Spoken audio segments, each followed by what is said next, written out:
Hey guys, what's up? So today I want to solve with you this pretty cool optimization problem. So now in this problem we have a cylinder that has a fixed volume. That is, volume will be a constant in our problem. It's not going to be a variable that is moving. And we need to find the ratio between height and radius such that we can get the minimum value for surface area, okay? So basically we want to minimize the equation for surface area, okay? So now, in order to complete this problem, well, the first thing that we need is going to be our optimizing equation and, of course, a constraint equation, okay? Remember, constraint equations are usually equations that allow you to rewrite the optimizing equation in terms of just one variable, okay? So now we know that the optimizing equation is going to be a surface area, because that is the equation that we want to minimize. Surface area will be a function in terms of the radius and height, and we want to find for what values do we get a minimum value for SA. So now we know that surface area is equal to 2 pi r squared. This is just the surface area formula. 2 pi r squared times 2 pi r times height, okay? This is the surface area equation. So now we want an equation another equation besides SA that allows us to rewrite this surface area function in terms of only radius or height, okay? So we don't want to have a multivariable function, which is what we have here. SA, if you were in multivariable calculus, you could just play with SA as a function of r and height. But in this case, well, we're in single variable calculus, so we only want to deal with one variable. And one way in which we can do that is by having a constraint equation, which is going to be the equation for volume. And how do I know it's the equation for volume? Well, we know volume is the other element or the other concept that we need to keep in mind when solving this problem. So we know volume is going to be the area of a circle, which is going to be pi r squared times the height of the cylinder, okay? This is the equation for volume. Now, what if we want to rewrite SA in terms of, let's say, just r? Well, we could just simply solve for r in this equation and then substitute. We could actually just solve for h in this equation, and then whatever we get, we could plug it in here. But before we do that, I want to do something so that we can simplify this equation. Because in a moment, we're going to have to take the derivative of this, and when you plug in values for when you replace h for an expression in terms of r, you're going to get a very long expression that is going to be kind of hard to differentiate. And well, maybe not hard to differentiate, but will be hard to solve the equation for that derivative when it's equal to 0. Remember, that's what we want to do so that we can find the critical point. And to, solve that equation using the derivative equals 0, setting the derivative equal to 0, is going to be hard if we do this, okay? If we use this expression over here. So I want to simplify this in the following way. So I'm going to rewrite SA as the following. So you can see that based on our constraint equation, there is something common in this term and over here. Over here we have pi r squared, and over here we also have that expression. So something we could do, and I'm going to do that in red so you know that we're simplifying here, is that based on that equation, we can say that pi r squared is going to be equal to volume over height, okay? And you can see it is way much better to deal with v over h instead of pi r squared, okay? This is just a linear term. I would say it's linear, yeah. Well, no, maybe not linear, because this would give you, if h is a function, you would get a hyperbola, but well, that's not the point here. The point here is that you would rather deal with this fraction than with pi r squared. When you're differentiating and, setting the derivative equal to 0, it will be better to deal with this. So this is one value that we're going to plug in here.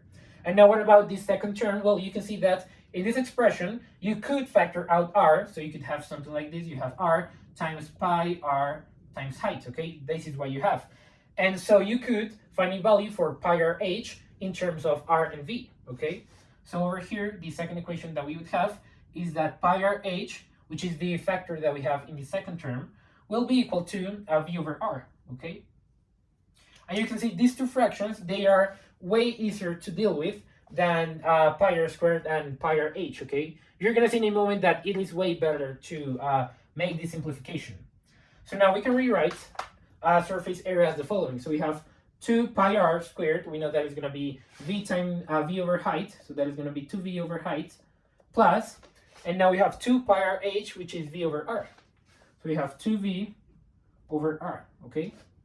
Now this is going to be our surface equation or surface function in terms of the volume and height and r, okay? Volume, remember, is going to be a constant, so that's really not, we shouldn't say that SA is in terms of v because it's a constant, but rather that it is only in terms of h and r, okay?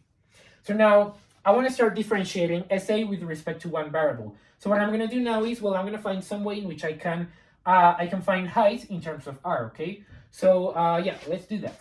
So I'm gonna find first surface area as a function of r. Let's see how we can do that. So now this term works out because it's only in terms of r. So we have 2v over r. We can write that term. And now we need to deal with v over h.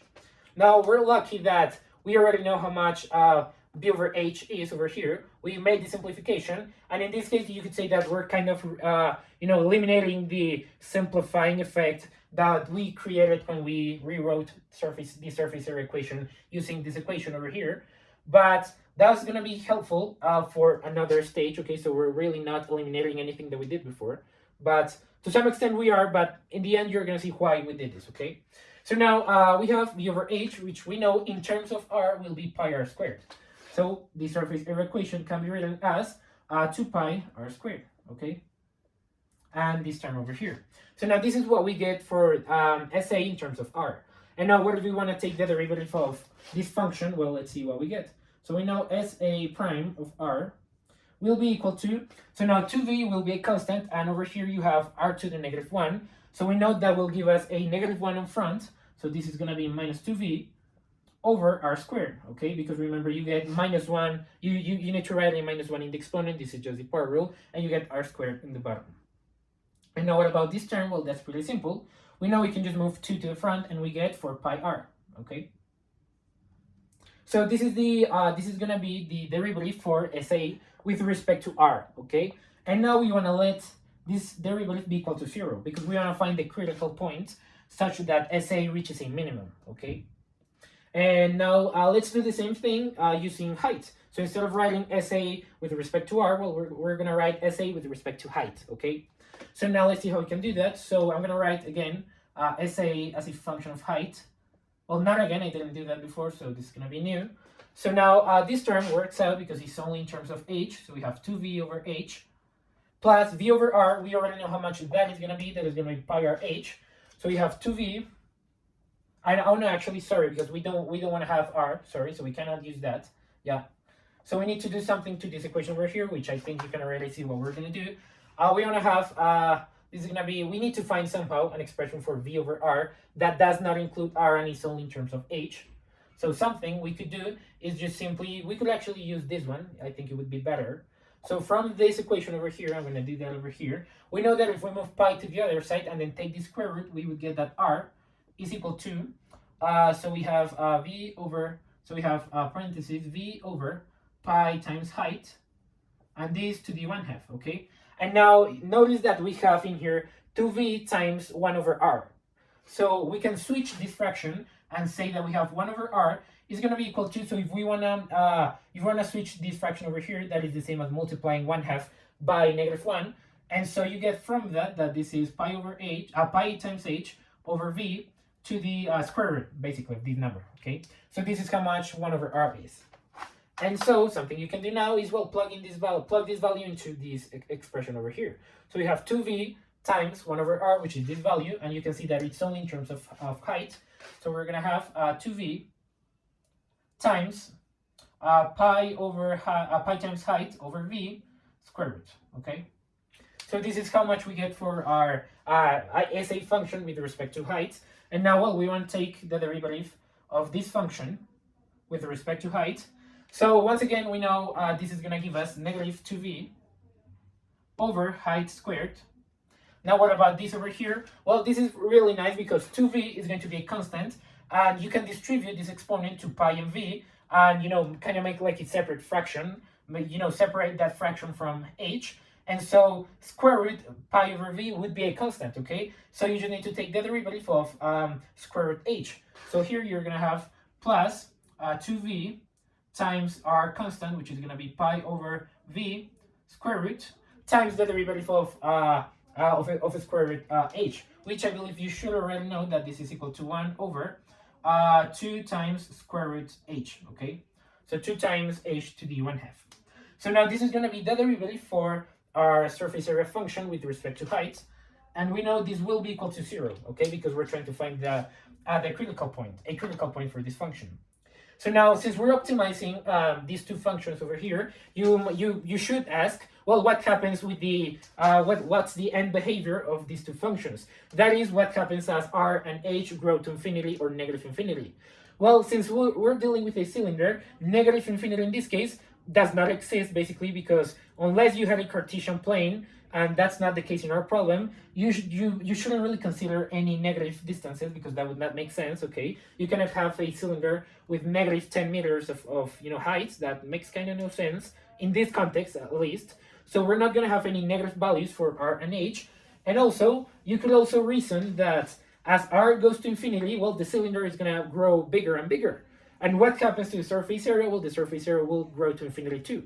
Okay, so the end behavior of this function as r goes to infinity will equal infinity. Okay, so this function goes to infinity as r goes to infinity, and the same happens with SAH. Okay, so SA of h. So as height goes to infinity, well, the cylinder just becomes bigger and surface area becomes bigger. Okay, so that's the end behavior for the two functions. So now we want to solve, now that we already know that if we solve these two equations for r and h, well, we know that we will find a minimum value for these two functions. And once we have found that minimum value, well, we can divide those two values and find the ratio. Okay, so that's what we're going to do now. Okay, so let me erase the board and let's continue.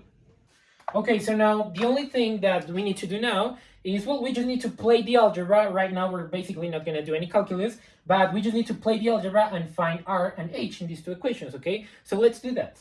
So now this equation is pretty easy to solve. You can just simply move this term to the other side, and you get that 4 pi r will be equal to 2v over r squared. Okay, now once you have this, remember we want to isolate r, so you can move r to the other side, and you get 4 pi r cubed equals 2v. Now you can move 4 pi to the other side of the equation. You're going to get 2 over 4, which equals 1/2. So you get that r cubed equals v over 2 pi. Okay, this is how much we get.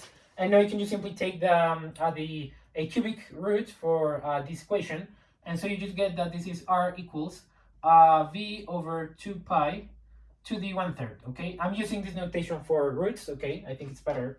So now this is how much we get for r. Now this point on the surface area function will be a minimum value for SA. Okay, so now that's something that we already know because of the end behavior. So now what about this equation? Well, to solve this equation, although it looks kind of messy, we have a lot of notation and many parentheses and stuff. It's not that hard to solve, but something I will do just for the sake of notation is that I'm going to let k, any constant k, well, not any actually, it's going to be this constant over here, this constant k, I'm going to let k be equal to pi over v, okay, to the 1/2, so that we can rewrite this equation as 2v times k, okay, it looks so much better now, over, so it's going to be k over 2h square root, okay, and this will be equal to, now you can move this term to the other side of the equation, and you get 2v over height squared. Okay, now we can if you change the notation, instead of writing these big parentheses here, well, you can just write k. Okay, and then we will substitute in this value. So now how can we solve this equation? Well, we know these two 2's, they will cancel out. We also have a v here, so if you divide the entire equation by v, it will disappear, and so we're gonna get the following. We get k over square root height will be equal to, now the 2's, they went out, this v went out with this one, and so we have 2 over height squared. Okay, this is the equation that we now have.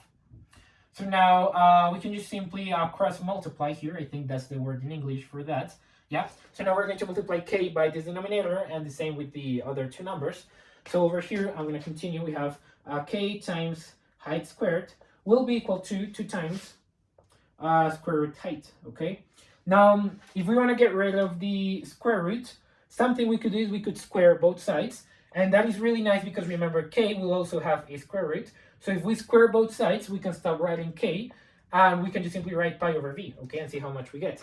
So now I'm going to square both sides of this equation, and we're going to get, so we have k, that will be pi over v, so we have pi over v times, that will be height to the 4th power, and this will be equal to, so we have 4 times height, okay, so this will be 4h, okay, this is how much we get. You can divide both sides of this equation by height, and you're going to get that, this is going to be pi height cubed over v equals 4. Okay, now you just simply need to isolate h. And to do that, well, we get that this is going to be height cubed will be equal to, now move v to the other side and divide by pi, and you get 4v over pi is equal to h cubed. And you can just simply take the cubic root, or cubic root, I think, third root, So we have that height is going to be equal to 4v over pi and 1 over 3 as an exponent, okay? So let me confirm that. That's all right. So now these are the two values that we needed for radius and height. I know the only thing that we need to do now is, well, we just simply need to divide r by h and see how much we get. And that is going to be the ratio between height and radius that we need, okay? And that will minimize surface area. So let's do that down here. So we know that I'm going to do radius over height. So now radius over height, now we just simply need to do the arithmetic. So radius over height would be the same as, I'm gonna make a big fraction over here so we know what's going on. So I'm actually gonna do that more down here. So r over h will be equal to, so we have r, we can distribute this exponent to the numerator and denominator, and we have 1 over 3 over 2 pi to the third, to the 1 over 3, and this big thing also divided by, distribute by whatever you get by distributing this exponent to the two numbers.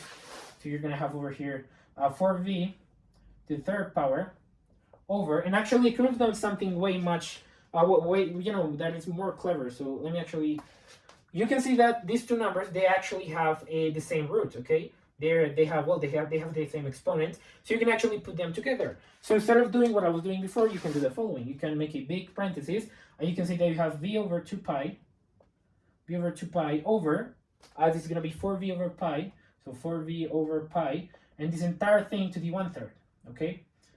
And now this will be equal to, so now you can just simply switch this fraction and multiply.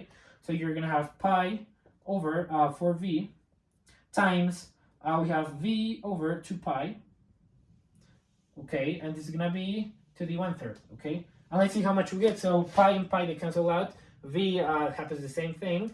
And so we have 4 times 2, that's going to be 1 over 8 to the 1/3. And now you can see what's going on.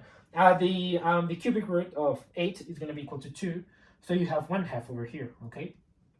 And so you can see that the ratio between r and height must be equal to 2.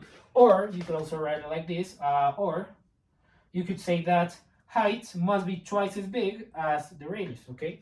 Which is what this proportion would represent, okay? The height must be twice as big as the radius, I'm sorry, not the ratio. So that has been the entire problem. You can see that these two, they could be our final answers. So that has been everything now. I hope that you enjoyed this problem. This problem is really cool. It might be a bit too long, but, well, I don't think it's too long, really. If you're doing it on paper, you can do it way faster than I did it here on the board. And also, well, here I need to make some extra explanations. If you're doing it by yourself, you can see that it doesn't take that much time. So that has been everything now. I hope that you enjoyed this video, you learned something, and see you in the following one. Bye.